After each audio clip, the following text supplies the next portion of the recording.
இன்று நாடாளுமன்றத்தின் மக்களவையிலே ஒன்றிய அமைச்சர் திரு தர்மேந்திர பிரதான் அவர்கள் கேள்வி நேரத்திலே பதிலளிக்கக்கூடிய அந்த சந்தர்ப்பத்திலே தமிழ்நாட்டை, தமிழ் மக்களை, தமிழ்நாட்டில் தேர்ந்தெடுக்கப்பட்டு மக்களவைக்கு வந்திருக்கக்கூடிய அவை உறுப்பினர்களை மிக மோசமாக, தனிப்பட்ட வகையிலே அன்சிவிலைஸ்ட், காட்டுமிராண்டித்தனமாக நடந்து கொள்கிறீர்கள் என்று சொல்லக்கூடிய அளவிற்கு விமர்சித்து பேசியிருக்கிறார்.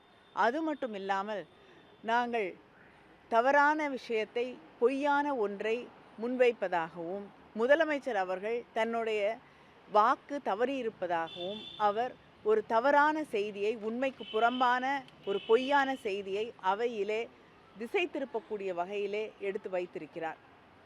முதலில் தமிழ்நாட்டை, தமிழ் மக்களை, தமிழ் மக்களால் தேர்ந்தெடுக்கப்பட்டிருக்கக்கூடிய பிரதிநிதிகளை, தமிழ் மக்களின் நியாயமான கோரிக்கையை அவையிலே கேள்வியாக கேட்டதற்கு அவர் புண்படுத்தக்கூடிய வகையிலே, கொச்சைப்படுத்தக்கூடிய வகையிலே இருப்பது கண்டிக்கத்தக்கது. அவையிலே பேசியிருப்பது தமிழர்களுடைய உணர்வுகளை புண்படுத்தி இருக்கிறது. முதலமைச்சர் அவர்கள் இதற்கு பதில் ட்வீட் போட்டிருக்கிறார்கள். அது மட்டும் இல்லாமல், அவையிலே எம்பிக்கள் அவரை சந்தித்த போது புதிய கல்விக் கொள்கையை முழுமையாக ஏற்றுக்கொள்கிறோம் என்று வாக்குறுதி அளித்ததாக ஒரு பொய் பிரச்சாரத்தை செய்கிறார்.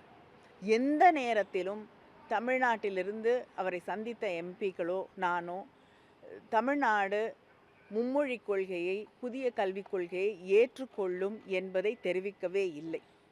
அதை தாண்டி முதல்வர் இதை ஏற்றுக்கொண்டதாக இன்னொரு கருத்தை அவர் முன்வைத்திருக்கிறார். நம்முடைய தமிழ்நாட்டு முதல்வர் எந்த காலகட்டத்திலும் அப்படிப்பட்ட கருத்தை சொல்லவும் இல்லை, அதை ஏற்றுக்கொள்ளவும் இல்லை. அதற்கு சாட்சியாக முதலமைச்சர் அவர்கள் தர்மேந்திர பிரதான் அவர்களுக்கு எழுதியிருக்கக்கூடிய கடிதத்திலே மிக தெளிவாக, நீங்கள் தமிழ்நாட்டிற்கு ஒதுக்க வேண்டிய நிதியை ஒதுக்க வேண்டும், இதை பிடித்து வைத்துக்கொண்டு தமிழ்நாட்டிலே இருக்கக்கூடிய மாணவர்களை பாதிக்கக்கூடிய சூழலை உருவாக்கக்கூடாது. அது மட்டும் இல்லாமல், எங்களால் மும்மொழி கொள்கையையோ இல்லை என்றால் புதிய கல்விக் கொள்கையை முழுமையாக ஏற்றுக்கொள்வது என்பது இயலாத ஒன்று, ஏற்றுக்கொள்ள மாட்டோம் என்பதை தெளிவாக தன்னுடைய கடிதத்திலே முதலமைச்சர் அவர்கள் தெரிவித்திருக்கிறார்கள். அப்படிப்பட்ட சூழ்நிலையிலே அவையிலே தவறான ஒரு விஷயத்தை உண்மை போல அமைச்சர் சொல்லியிருப்பது மிகவும் வருந்தத்தக்கது, கண்டிக்கத்தக்கது. அவையிலே இருக்கக்கூடிய ஸ்பீக்கர் அவர்கள் நியாயமாக எதிர்க்கட்சிகளின் கருத்துக்களுக்கு செவிமடுக்காமல் அமைச்சருக்கு மட்டுமே அனுமதி அளிப்பது என்பது வருந்தத்தக்க ஒன்றாக இருக்கிறது. அது மட்டும், இன்னும் ஒன்றை சொல்ல விரும்புகிறேன்.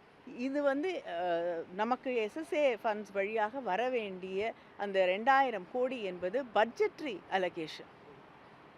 அது மட்டும் இல்லாமல், கல்விங்கிறது பொதுப்பட்டியலில் இருக்கக்கூடிய ஒன்று. இரண்டுமே அதற்கு எதிராக நம்முடைய அமைச்சர் அவர்கள் செயல்படுவது என்பது, கருத்துக்களை சொல்லுவது என்பது அன்கான்ஸ்டிடியூஷனல். நம்முடைய அரசியலமைப்பு சட்டத்திற்கு எதிராக அவர் நடந்து கொள்கிறார். பட்ஜெட்ரி அலோகேஷனை பிடித்து வைத்து கொண்டு நீங்கள் புதிய கல்விக் கொள்கையை ஏற்றுக்கொண்டால்தான் நான் பணத்தை விடுவிப்பேன் என்பது it is completely against the constitution. அதே நேரத்தில் பொதுப்பட்டியலில் இருக்கக்கூடிய ஒன்றை நம்மோடு கலந்து ஆலோசிக்காமல், நம்முடைய கருத்தை கேட்காமல் நீங்கள் மற்ற மாநிலங்களில் ஏற்றுக்கொள்கிறார்கள், தமிழ்நாடும் இதை ஏற்றுக்கொள்ள வேண்டும் என்பது ஜனநாயகத்திற்கு விரோதமான ஒன்று. தர்மேந்திர பிரதான் மட்டுமல்ல, நிஷிகாந்த் துபே பேசும் பொழுதும் தமிழை விட பழமையான மொழி சமஸ்கிருதம், தமிழ்நாட்டு கோவில்களையும் சமஸ்கிருதத்தில் அர்ச்சனை செய்யப்படுது அப்படின்றத குறிப்பிட்டு பேசுறப்ப தமிழ்நாட்டு மக்களை இல்லை, முதல்ல அவர் நிஷிகாந்த் துபே அவர்கள் வரலாற்றை படிக்க வேண்டும். தமிழ்நாட்டில் தான் சமீபத்திலே நம்முடைய முதலமைச்சர் அவர்கள் சொல்லி இருக்கக்கூடிய மிக முக்கியமான ஒரு கருத்து, அது ஆய்வுகளுக்கு பிறகு கண்டுபிடிக்கப்பட்டது. தமிழ்நாட்டிலே தான் இரும்பு காலம் தொடங்கி இருக்கிறது என்பதற்கான சான்றுகள் கிடைத்திருக்கிறது. அதனால் தமிழ்நாட்டில் இருக்கக்கூடிய மக்கள், அங்கே புழங்கி இருக்கக்கூடிய மொழி என்பது தான் மற்ற மொழிகளுக்கு முதன்மையானதாக, தொன்மையானதாக இருக்க முடியும். அதனால் வரலாற்றை தெரிந்து கொள்ளாமல் எந்த ஆராய்ச்சிகளையும் படித்து புரிந்து கொள்ளாமல் ஒரு கருத்தை முன்வைப்பது என்பது தேவையற்ற ஒன்று. அதே நேரத்தில் நாங்கள் எங்களுடைய மாணவர்களுடைய எதிர்காலத்தை பற்றி பேசிக்கொண்டிருக்கக்கூடிய ஒரு சூழலிலே இதை திசை திருப்பக்கூடிய வகையிலே சமஸ்கிருதம் பழமையானதா தமிழ் பழமையானதா என்ற அந்த விவாதத்தை கொண்டு வருவதே தேவையற்ற ஒன்று.